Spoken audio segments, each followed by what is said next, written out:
আসসালামু আলাইকুম। আশা করছি সকলেই ভালো আছেন। আমি আলহামদুলিল্লাহ ভালো আছি। আজকে আমি একা একা চলে যাচ্ছি তায়েফে, যে দেখতে পাচ্ছেন টিকিট জেদ্দা টু তায়েফ। আমাকে এয়ারপোর্ট দিতে এসেছে নজরুল ভাইয়া আর টিন্টু ভাইয়া। যেহেতু আমার হাজবেন্ড আগে থেকেই চলে গিয়েছে, তার ওইখানে কিছু কাজ ছিল, সে আগেই চলে গিয়েছে। আমাকে প্লেনের টিকিট ঠিক করে দিয়েছে। এখন আমাকে গাড়িতে করে নিয়ে এসেছে নজরুল ভাইয়া আর টিন্টু ভাইয়া। ড্রাইভটা টিন্টু ভাইয়া করেছে। তো আমরা গল্প গুজব করতে করতে করতে আসলাম। তো এই যে দেখতে পাচ্ছেন নজরুল ভাইয়া আর কালো শার্ট পরে হচ্ছে টিন্টু ভাইয়া। তো তারাও একটু এয়ারপোর্ট ঘুরছিল। আমাকে একদম লাস্ট অব্দি দিয়ে আসবে, যতটুকু যাওয়া যায় আর কি। আমি এয়ারপোর্টের ভিতরটাও একটু ভিডিও করলাম, যেহেতু এই এয়ারপোর্টে অনেক বেশি সুন্দর লাগে। কিছু কিছু অংশ আছে যেগুলো ভিডিও করা হয় না, যেহেতু যেখানে যাত্রীরা যায় এখানে তেমন মানুষ থাকে না, তো এখানে তেমন ঢোকা হয় না।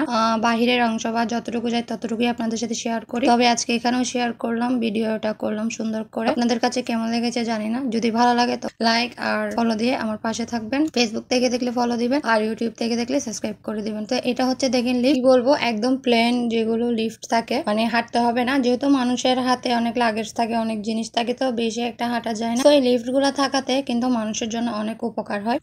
নিচে থেকে উপর ওঠার জন্য তো লিফট আছে, তবে এই লিফটটা হচ্ছে সমান্তরাল জায়গা, মানে আমরা যে জায়গাগুলোতে হাঁটি সেখানে। আমার হাতে কিছুই ছিল না, লাগেজ বা কোনো ধরনের জিনিসপাতি ছিল না, শুধু আমার কাছে টিকিট, পাসপোর্ট আর আমার ব্যাগটা ছিল, এতটুকুই।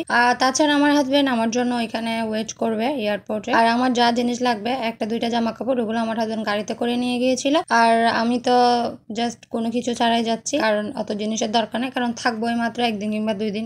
ঘোরাঘুরি করতে যা সময় লাগে আর কি। দেশে থাকতে কখনো দূরে জায়গায় যাইনি, কখনো তেমন একটা ঘোরাঘুরি করিনি। আম্মুদের সাথে যেখানে গিয়েছি, আম্মুদের সাথে, চাচিদের সাথে, বা আমার হাজবেন্ড দেশে গেলে তখন একাকে কখনো ঘুরিনি। আর বিদেশে এসে অনেক দূরে জায়গাও কিন্তু একা একা ঘুরছে। এটা ভালো, অনেক কিছু এক্সপিরিয়েন্স হচ্ছে, অনেক অভিজ্ঞতা হচ্ছে, অনেক সাহস হচ্ছে। তো এই যে এখন আমি প্লেনের ভিতরে এন্ট্রি করে ফেললাম, দেখতেই পাচ্ছেন। বিমানবালাটাকে একটু ভিডিও করতে চেয়েছিলাম, আবার কিছু না কিছু মনে করতে পারে, অনেক সময় তারা কিন্তু এটাতে অনেক মাইন্ড করে পিকচার তুললে। তো আমি আবার একটু সামান্য করে ভিডিও করছিলাম, ঢোকার সময় করা যায় না। এই যে আমার পাশে একজন যাত্রী আছে, তার সাথে কিন্তু আমি এয়ারপোর্টে বসে বসে অনেকক্ষণ কথা বলেছিলাম, কিন্তু আমাদের সিট একসাথে, সেটা আমাদের জানা ছিল না। তাছাড়া জেদ্দা টু তাইফ যাচ্ছি, এতটা দূরেও না, আধা ঘন্টার মধ্যেই পৌঁছে যাবো। তো তার সাথে আমার অনেক ফ্রেন্ডলি হয়ে যায়, এখানে আমাদের পরিচয় হয়ে যায়। সে কিন্তু অরিজিনালি মদিনায় থাকে, মানে মদিনায় তার জন্মগ্রহণ হয়েছে, কিন্তু সে থাকে হচ্ছে তাইফে। তো হয়তো ঘুরতে গিয়েছিল কোথাও, আবার প্লেনে করে যাচ্ছে, সেও কিন্তু একা একা যাচ্ছে। এখানকার মেয়েরা কিন্তু একা একাই ঘুরে, হাজবেন্ড থাকলে হাজবেন্ডের সাথে ঘুরে, বা একা কেউ ঘুরতে পারে, অনেক সাহস। আর তাছাড়া প্লেনে করে গেলে তো কোনো সমস্যা নাই।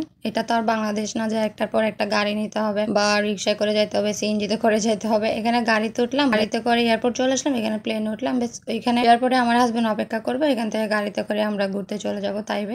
তো এই মেয়েটা কিন্তু অনেক ভালো, তার সাথে অনেকক্ষণ গল্প গুজব করেছিলাম, আমি অনেকটাই বন্ধুত্ব হয়ে গেছিল, তার নাম্বারও নিয়েছিলাম, আমরা মাঝে মাঝে কিন্তু চ্যাটিংও করি। মেয়েটা খুবই ভালো। প্লেনে আমি আমার সিটে বসে পড়লাম, আমি জানালার পাশেই বসি, জানালার পাশে বসতে আমার ভালো লাগে। আমার পরবর্তী ভিডিওগুলো দেখার অনুরোধ রইল। আমার তাইব ভ্রমণে প্রত্যেকটা ভিডিও দেখবেন। সবাই ভালো থাকবেন। আসসালামু আলাইকুম।